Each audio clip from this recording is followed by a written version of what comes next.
Joining me now for more on this is filmmaker Ami Horowitz. Ami, what do you make of that? Who was running the country? Was it Jill? Was it Hunter? Or was it the faceless men and women pulling Joe's strings?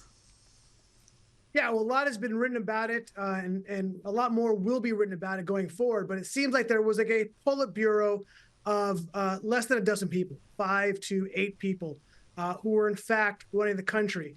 Look, I want to point out that the constitutional powers given to the president are given to only one person, the president. The president himself can't even delegate it to other people if he wanted to. Certainly can't do it if he doesn't have the wherewithal to do it himself, right?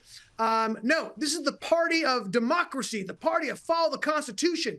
Yet they were undermining democracy, undermining the Constitution by running the country, essentially, well, I'd say behind his back, but it was in front of his face and he couldn't realize what was going on. This is a significant and massive legal problem that needs to be sorted out.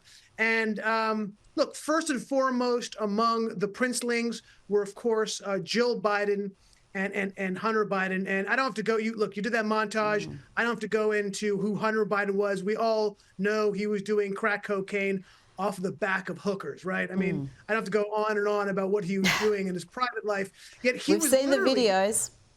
You just showed it, right? I mean, that was a really great montage of Hunter Biden's life. Look, Hunter Biden was in cabinet, was in Oval Office meetings, very high level over Oval Office meetings. So was Jill Biden. I think the whole country needs to be worried about that, obviously. Who had control of the auto pen is another question, right? Who was the person, in fact, signing these bills, signing these pardons? It seems like it wasn't Joe Biden. The auto pen, while yes, one is allowed to use an auto pen, which is essentially, for those who don't know, the president has to sign all these things physically, but there has been a tradition of using this automatic pen that signs his name as long as he is there and watching it happen. Who had control of it, we don't know. And by the way, just so we're totally clear, Biden ran, and this actually answers a very interesting question. Biden ran as a moderate. Biden, his whole career prior to being president, was in fact a moderate. Yet the whole country turned hard left. The administration turned hard left while he was being president. We all scratched our heads and said, it doesn't seem like who Joe Biden was. Well, now we know that there was a cabal of people in his administration who were part of the hard left, who were controlling what was going on. I think this is becoming clear. This is an absolute scandal of historic proportions, Rita. That is well said. A scandal of historic proportions. But back on the book Jake Tapper has put out, he's admitted on Megyn Kelly's program, he was been promoting the book everywhere, and he admitted to her that he has apologised to Lara Trump for dismissing her in a really quite a hostile manner when she raised issues about Joe Biden's cognitive decline back in 2020. Have a look. I think what we see on stage with Joe Biden, Jake, is very clearly a cognitive decline. Okay. That's what I'm referring to. It makes me uncomfortable. You have no. It's so amazing. It's so amazing to me that try and figure out an answer. A cognitive decline. Well, you're trying to tell me that what I was suggesting was. I think that you were mocking his stutter. Yeah, I think you were mocking his stutter, and I think you have absolutely no standing to diagnose somebody's cognitive decline.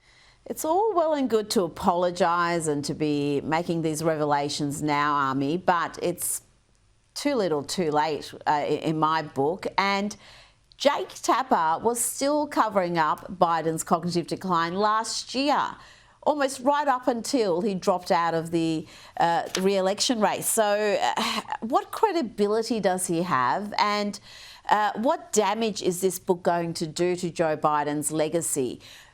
Because there does seem to be large swathes of the country who watch CNN, MSNBC and other leftist media who are surprised by these revelations, who seem to have completely missed what the rest of us have been reporting for the last 5 years. I mean, the answer is self-evident.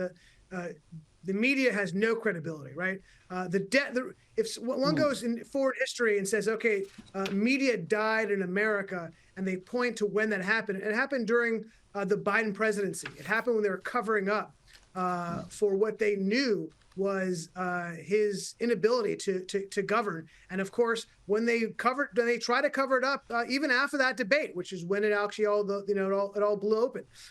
Look, the question is, where do we go from here, right? How are they going to look at Republican conspiracy theories moving forward, right? Whether or not, as Republicans talking about how the media has conspired on Russiagate and Russia, or our crazy idea that COVID came from a lab in Wuhan, right? Or that BLM wasn't really exactly mostly peaceful. These are all crazy conspiracy theories, right?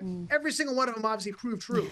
The question is, how are they going to treat the conspiracy theories of the right going forward? And Rita, I got to admit, I highly doubt that they're going to take them any more seriously than they took them before, even though they were proven to be wrong and the conspiracy theorists were proven to be right time and time and time again. Look, they're still doubling down on this. Nothing has changed. I mean, Hakeem Jeffries just talked about how it's a conspiracy theory that we're saying that they may have known he had debilitating cancer while he was president.